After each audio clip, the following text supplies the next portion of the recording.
Con el gozo de siempre, queridos hermanos, esta ocasión quiero tener una reflexión y compartirla con ustedes con el tema de la incineración de los cadáveres, incineración o cremación. Así que antes de abordar el tema, vamos a decirlo con convicción. Lucas 24:45. Señor, abre mi entendimiento para comprender la Sagrada Escritura. Vamos a decirlo con certeza. Hechos 16:14. Dios, abre mi corazón para estar atento a tu palabra.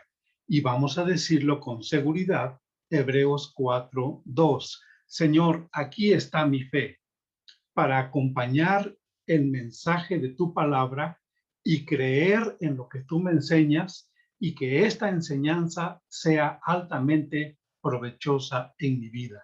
En el nombre de Cristo Jesús. Amén. Y vamos a compartir, hermanos, nuestra pantalla, porque ahora quiero usar con ustedes estas láminas que vamos a ir analizando.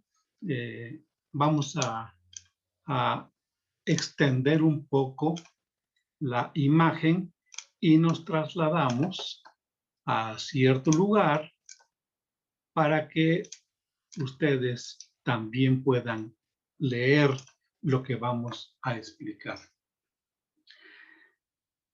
La Biblia es muy clara, hermanos, en cuanto a la propiedad que sustenta Dios, que tiene Dios con respecto a nuestros cuerpos. Eso no nos cabe ni la menor duda que cada uno de nosotros no es dueño de su cuerpo. Este le pertenece a Dios. Y bástenos leer algunos textos. Por ejemplo, lo que dice Primera de Corintios 6:12. Todas las cosas me son lícitas, mas no todas convienen. Todas las cosas me son lícitas, mas yo no me dejaré dominar de ninguna. Luego, el versículo 13 del mismo capítulo 6 de Primera de Corintios dice que el cuerpo es para el Señor y el Señor para el cuerpo. Sigue diciendo la lectura de la palabra de Dios. Y Dios que levantó al Señor, también a nosotros nos levantará con su poder. Versículo 14, y este texto se refiere a la resurrección de nuestros cuerpos.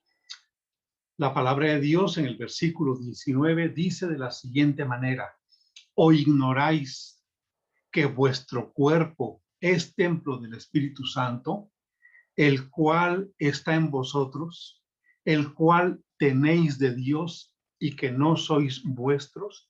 Es decir, en pocas palabras, y muy claramente lo dice el apóstol Pablo, nuestro cuerpo es considerado como templo del Espíritu Santo. Entonces, ya ahí hay una propiedad en cuanto a al que sustenta la propiedad, vamos a decirlo así, quien sustenta la propiedad de nuestro cuerpo. Primeramente aquí se menciona que es el Espíritu Santo, para quien nuestro cuerpo es su templo. Pero luego dice que el Espíritu está en nosotros, el cual tenemos de Dios y que no sois vuestros. Es decir, yo, Rubén Ortigosa, no puedo decir que este cuerpo es cuerpo de Rubén Ortigosa, que tengo la propiedad sobre este cuerpo. El versículo que continúa dice: porque habéis sido comprados por precio, glorificad pues a Dios en vuestro cuerpo y en vuestro espíritu, los cuales son de Dios. Lo repetimos, es el versículo 20. Porque habéis sido comprados por precio, glorificad pues a Dios en vuestro cuerpo y en vuestro espíritu, los cuales son de Dios. Más claro, hermanos, creo que no podemos pedirlo. Así está. En cierta manera, la tierra reclama lo que es suyo, porque fuimos formados del polvo de la tierra. Entonces, el Adán, así con M al último, el Adán que Dios creó, el Adán masculino que Dios creó, fue tomado de la Adamá, es decir, la Adamá es la tierra, y Adán es como perteneciente a la tierra o como que tuvo su fuente en la tierra para el cuerpo. Y la palabra Adán significa tierra de cultivo. Si ustedes me preguntan, hermanos, ¿qué es el hombre desde este punto de vista del análisis lingüístico? La respuesta es que el hombre es una tierra de cultivo creado con altísima distinción de las demás criaturas. Así que la carpetita externa de la Adamá, es decir, de la tierra, debe volver a ella. El polvo vuelve al polvo y el espíritu vuelve a Dios, quien lo dio. Esto lo enseña Eclesiastés capítulo 12, versículo 7. Entonces, este asunto, hermanos, en donde fuimos tomados del polvo de la tierra, quizá la palabra polvo no es tan afortunada como traducción en la Biblia, porque el Señor, conforme a la lingüística de la palabra Adán, tomó de la parte de la superficie de la tierra y tomó esa tierrita negra en donde está el humus, que es la proteína, y esa parte de la tierra que es muy rica en proteína, en humus, de ahí fue tomado para ser el hombre. ¿Quién entonces me da poder sobre Dios para que yo decida que mi cuerpo sea incinerado? La tierra no reclama cenizas, ya que esta es signo de ruina, destrucción y asolamiento, como constó en la destrucción de Sodoma y Gomorra. Segunda de Pedro, capítulo 2, versículo 6. Dice la palabra de Dios, y si condenó por destrucción a las ciudades de Sodoma y de Gomorra, reduciéndolas a ceniza y poniéndolas de ejemplo a los que habían de vivir impíamente. Entonces, hablar de que el cuerpo se convierta en ceniza al ser cremado, al ser incinerado, es recordar que la ceniza en la Biblia, en la palabra de Dios, con relación a Sodoma y Gomorra, que fueron reducidas a ceniza, dice el apóstol Pedro que así las puso Dios como ejemplo a los que habían de vivir impíamente. Además de esto, la ceniza es también signo de dolor y sentimiento de culpa cuando se asocia con el silicio. Mateo capítulo 11, versículo 21, que dice, ay de ti, Corazín, ay de ti, Betsaida, porque si en Tiro y en Sidón se hubieran hecho los milagros que han sido hechos en vosotras, tiempo ha que se hubieran arrepentido en silicio y en ceniza, es decir, como señal de duelo, como señal de pesar, como señal de sentimiento por la culpa de el pecado cometido y que ahora en un acto de humildad muestran su arrepentimiento. Nosotros como cristianos somos labranza de Dios. La palabra de Dios es muy clara cuando el apóstol Pablo dice que somos labranza de Dios en 1 Corintios 3:9. Así que somos como un terreno en el cual Dios está cultivando y lo menos que espera Dios es que tengamos para ofrecerle frutos, productos de la semilla, para que nosotros podamos glorificar el nombre de Dios. Cada quien reclama lo que puso. La tierra dio el polvo y Dios dio el espíritu. Es decir, más propiamente, la Adamá dio la Adam, dio la carpetita que es rica en humus, y Dios dio el espíritu.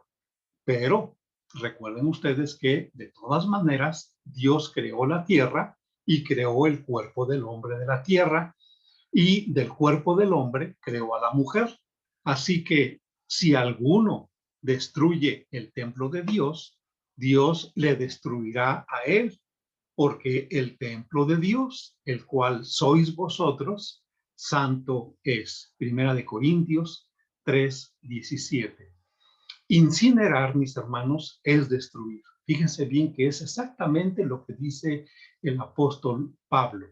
Si alguno destruye el templo de Dios, Dios le destruirá a él, porque el templo de Dios, el cual sois vosotros, santo es. Incinerar, dijimos entonces, que es destruir, y el horno en donde se coloca el cuerpo, ha de calentarse a 900 grados centígrados. Yo creo que Nerón, con toda y su perversidad al quemar a tantos cristianos, no lograba esta intensidad en el fuego, porque obtener los 900 grados para incinerar realmente es una intensidad muy grande la que es necesaria para que los huesos queden calcinados. Nerón, pues, quemó en sus jardines a muchos cristianos, pero dudo yo que haya logrado tener los 900 grados que se requieren para calcinar los huesos. Así que cabe la posibilidad de que los huesos hayan quedado y de alguna manera los cristianos, los hermanos en la fe, se dieron o se las ingeniaron para poder rescatar los huesos y darles sepultura. Sin embargo, hermanos, hay una fracción de la iglesia protestante que acepta la incineración bajo la premisa racional del ser. ¿Qué significa esto? ¿Por qué hay una sección que acepta la cremación de los cadáveres? Porque dicen ellos que Dios puede resucitar a un difunto de un tazón de cenizas tan fácilmente como puede resucitar a otro difunto de un tazón de polvo. Y hermanos, hago la aclaración, no se trata de lo que Dios puede hacer, porque para Dios no hay nada imposible. Él puede hacer lo que nosotros ni siquiera nos imaginamos. Entonces, no se trata de lo que Dios puede hacer, sino de lo que yo puedo, pero no debo hacer. Aclaro, no es que perdamos la salvación o que nos caiga alguna maldición o que nuestra santidad se vea menoscabada. Pero yo aconsejo que si alguien ya tomó la decisión de que su cuerpo sea cremado por motivos de conciencia, si ésta no está bien iluminada con la luz del Señor Jesucristo, con la luz de su Espíritu Santo, y si no está influido por modas de la época y quizá aún por motivos financieros. De paso, quiero decirles que en los últimos 10 años he asistido a un gran número de velorios y sepelios y siempre hay abundancia de comida para los familiares y amigos de los dolientes. Así que no nos dejemos mover, no tomemos ese tipo de decisión si nuestra conciencia no está iluminada por la palabra de Dios. Si lo estamos haciendo solamente porque es la moda o porque no queremos que la gente esté entristecida, etcétera. Que lo que nos mueva, si es que queremos tomar la decisión de ser incinerados, lo que nos mueva, que sea el Espíritu Santo, la luz y la iluminación que da la palabra de Dios, para que ahora que conocemos más algunos textos de la Biblia y su significado, entonces podamos tomar una decisión que no dañe nuestra conciencia. Ciertamente, Dios mandó quemar a cierto tipo de personas, pero hasta donde podemos entender la Escritura, no ordenó calcinarlas. Por ejemplo, dice en Levítico capítulo 20, versículo 14, el que tomare mujer y a la madre de ella comete vileza, quemarán con fuego a él y a ellas para que no haya vileza entre vosotros. Este, por supuesto, es un caso demasiado extremo, una gran vileza. Un hombre depravado, un hombre que tiene un concepto de promiscuidad y de loco frenesí, se casa, toma a la mujer, pero también en la convivencia o al paso de las semanas y los meses, toma también como mujer a la misma madre de su esposa. Entonces, esto delante de Dios es vileza y dice, los tres deben ser quemados. No se nos dice que sus huesos sean calcinados, es decir, huesos convertidos en ceniza o en cal, porque de alguna manera como es óseo, como el hueso es lo óseo, es la cal del cuerpo. También dice en Levítico capítulo 21, versículo 9, y la hija del sacerdote, si comenzare a fornicar, a su padre deshonra, quemada será al fuego. Esta práctica también podía haber llegado a ocurrir dentro del grupo sacerdotal. Y si un sacerdote tenía una hija e hiciere de la fornicación una práctica consuetudinaria continuamente, al grado de prostituirse, entonces a su padre está deshonrando y dice la palabra de Dios que tendrá que ser quemada al fuego. Otros relatos muestran, por ejemplo, a Josías haciendo lo siguiente. Dice la palabra de Dios en Segundo de Reyes, capítulo 23, versículo 20, que Josías mató sobre los altares a todos los sacerdotes de los lugares altos que estaban allí y quemó huesos humanos sobre ellos y regresó a Jerusalén. Este es un acto de limpieza, de purificación para quitar todo rastro de idolatría y toda perversidad y toda impureza que había en el pueblo de Israel, que se desvió tremendamente bajo el reinado de Acab y que llegaron a un extremo ellos tan alto de perversidad y de idolatría que abandonaron totalmente a Dios, y esta es una especie de purificación que llevó a cabo Josías. La Biblia dice que cuando los filisteos vencieron a Saúl, colgaron su cuerpo en el muro de Bet-San. Entonces, los hombres de Jabes de Galaad, cuando oyeron esto, que los filisteos hicieron a Saúl y a sus hijos, todos los hombres valientes se levantaron y anduvieron toda aquella noche y quitaron el cuerpo de Saúl y los cuerpos de sus hijos del muro de Bet-San.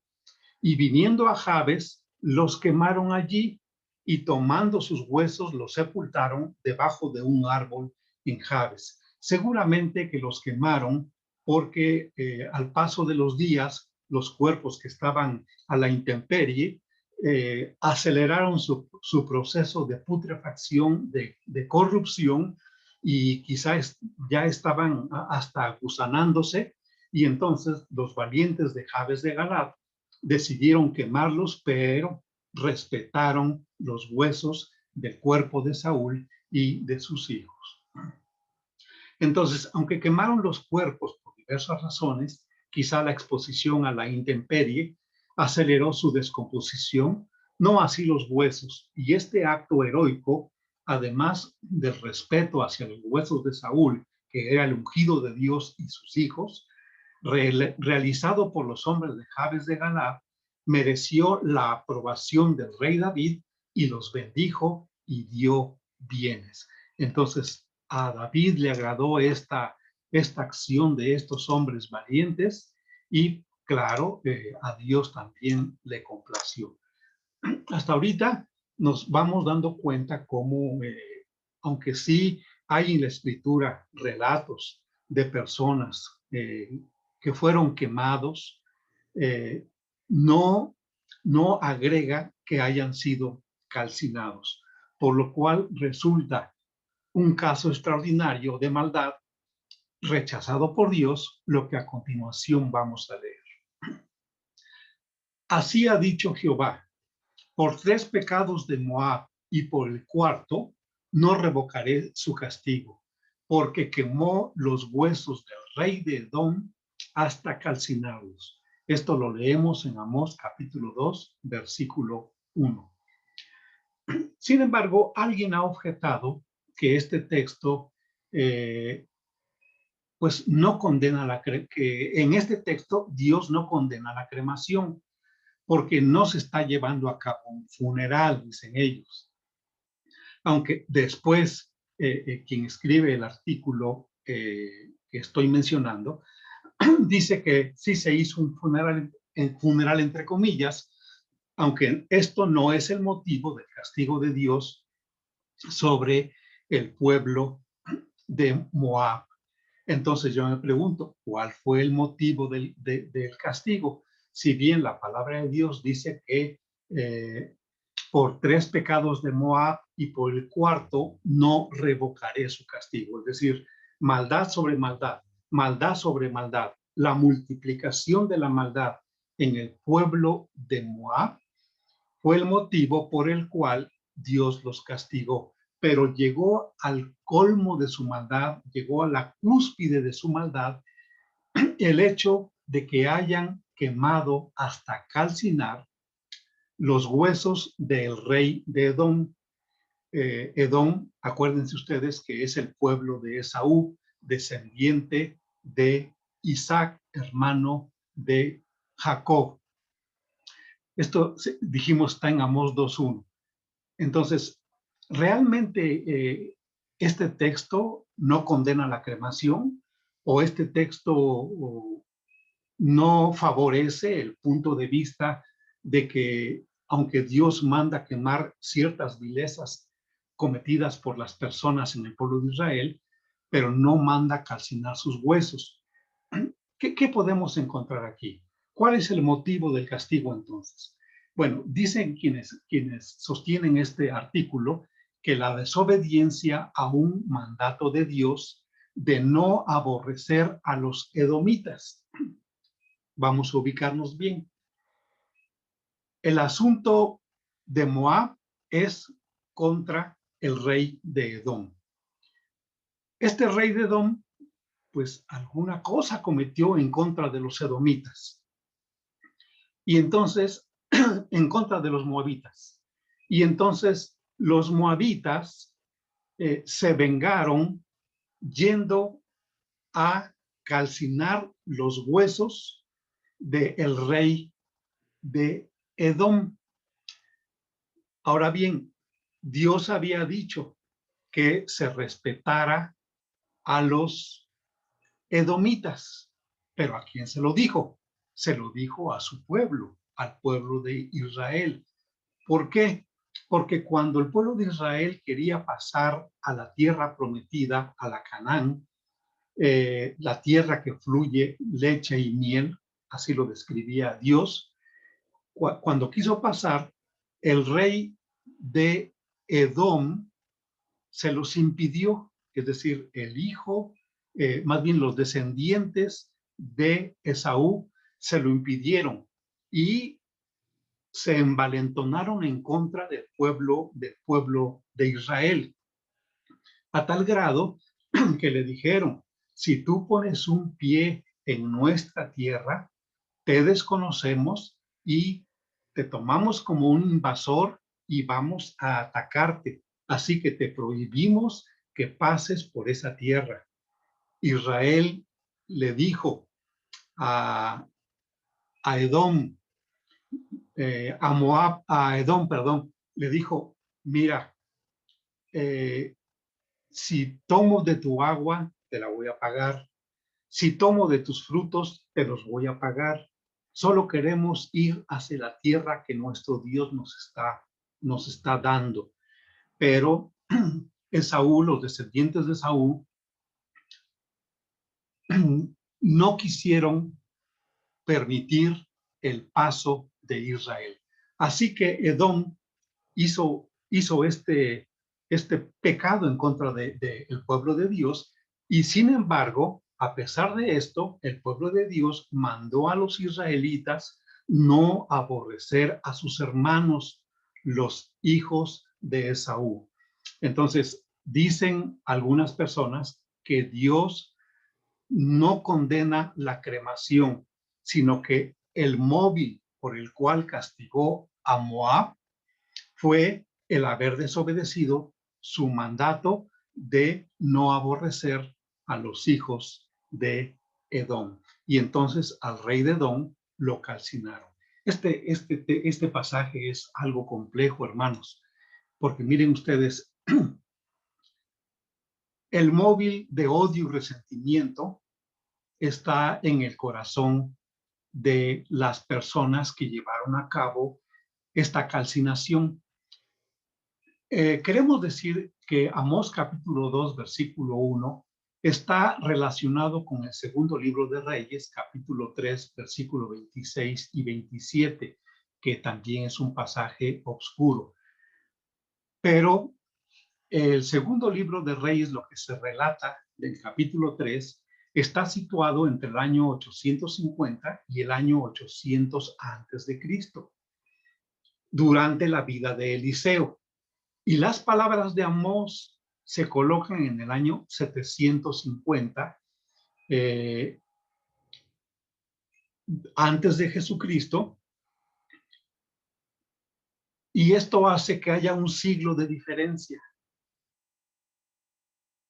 En este siglo, el pueblo de Moab guardó el odio, el resentimiento, la aberración, el deseo de venganza en contra del rey de Edom, cuando ocurrió el evento en el cual el rey de Edom, o sea, descendiente de Esaú, se unió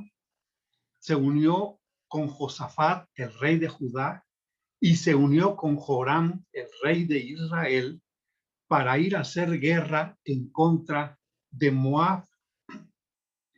Los tres reyes, descendientes de Isaac, descendientes de Abraham, los tres reyes, hermanitos entre sí, fueron a pelear en contra de Moab.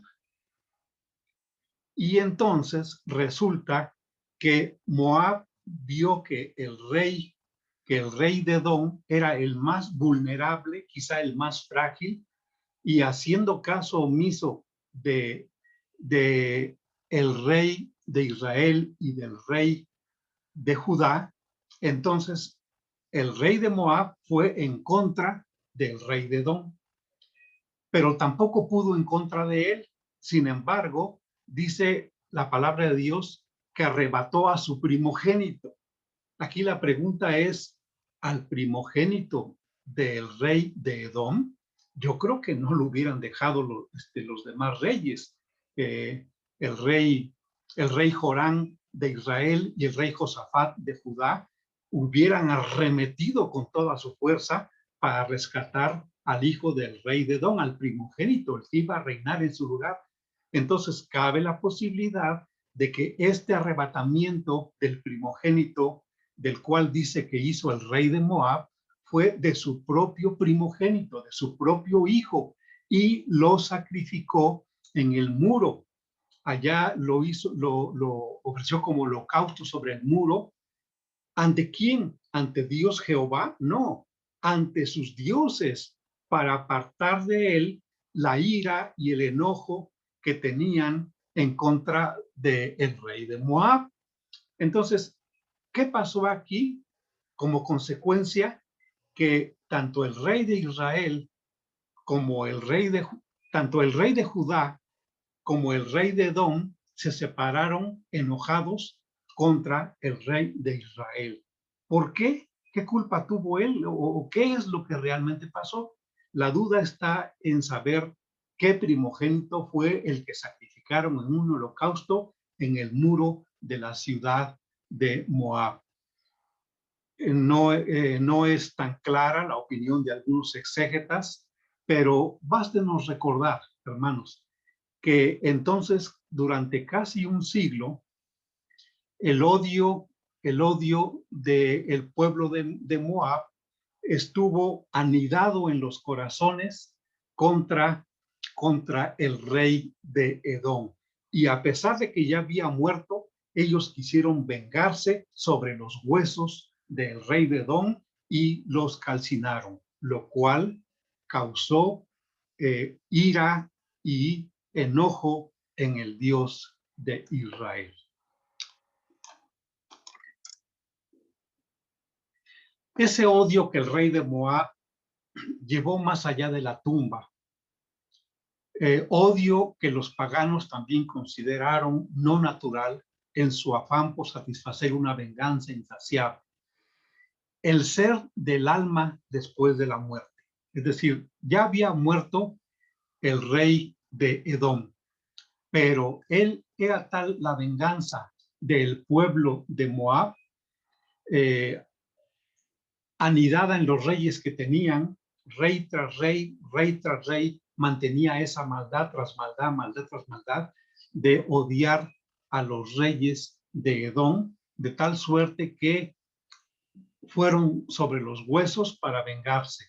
El ser del alma después de la muerte, más allá del alcance del hombre, cuando ya no puedes hacer nada sobre el alma de una persona y tratas de satisfacer tu venganza en los huesos que están en el sepulcro, entonces realmente es una vileza de odio expresado sobre sus restos.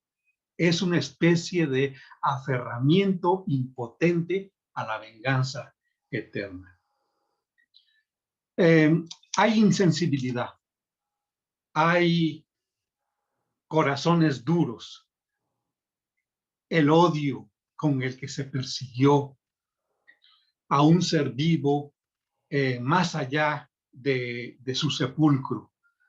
Su impotencia evidencia su ferocidad, ya que al no tener poder para provocar una venganza real, no tiene otro objeto que mostrar su odio.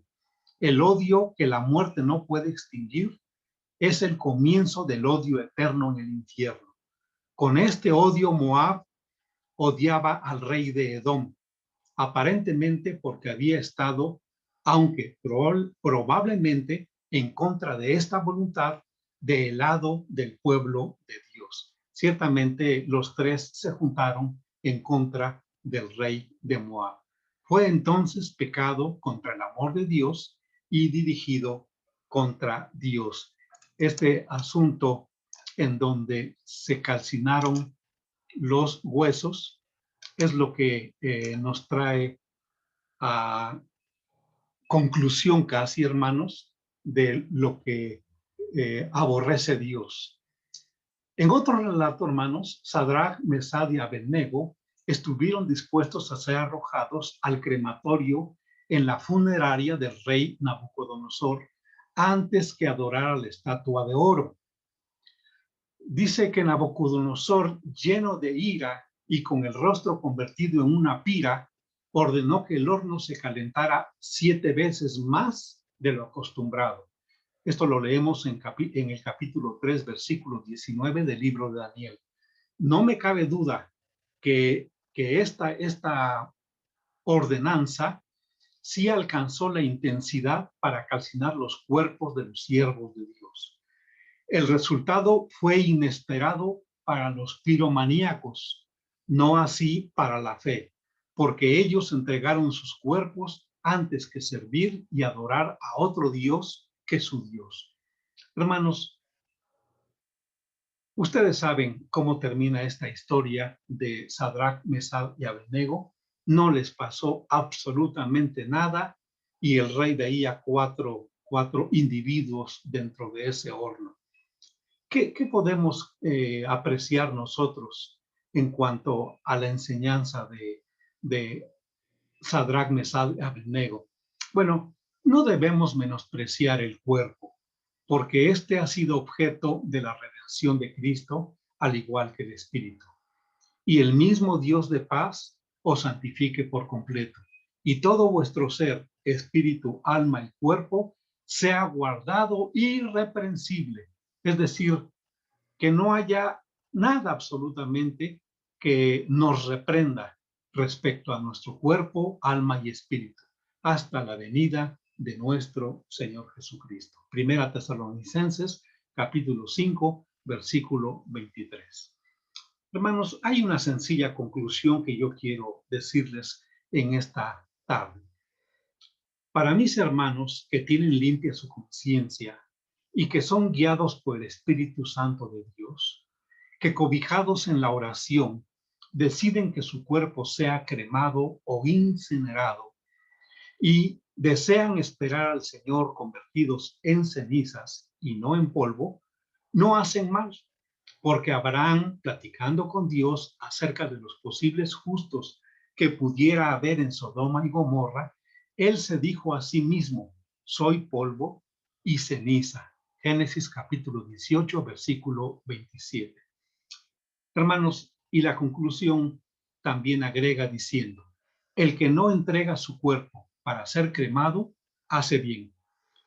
El que lo entrega para ser cremado, no peca, pero siempre y cuando tenga una conciencia limpia, iluminada por el Espíritu Santo y que delante de Dios esté convencido, persuadido de lo que está, de la decisión que está tomando, más ahora que ya conocemos más versículos de la palabra de Dios que hablan con respecto a la incineración.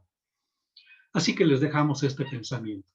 El que da su cuerpo para ser cremado, si tiene una conciencia limpia, transparente delante de Dios, si tiene al Espíritu Santo viviendo en su corazón, si es una persona que sigue la palabra de Dios porque es un asiduo lector, meditador y un buen entendedor de la palabra de Dios, si es una persona que está iluminado por el Espíritu Santo, con la luz del Espíritu Santo, y que sigue muy de cerca los pasos de nuestro Señor Jesucristo para vivir en la luz de Jesucristo, y esa persona decide que su cuerpo sea cremado, no peca. Pero el que decide que su cuerpo no debe ser cremado, yo creo que hace bien. Que el Señor nos bendiga y que esta reflexión no nos confunda, sino que nos ayuden los textos de la palabra de Dios que hemos leído para ver hasta dónde llega el mandato de Dios con respecto a quemar un cuerpo. Que Dios, el Señor, nos acompañe siempre, hermanos, y que su gracia esté con nosotros todos los días.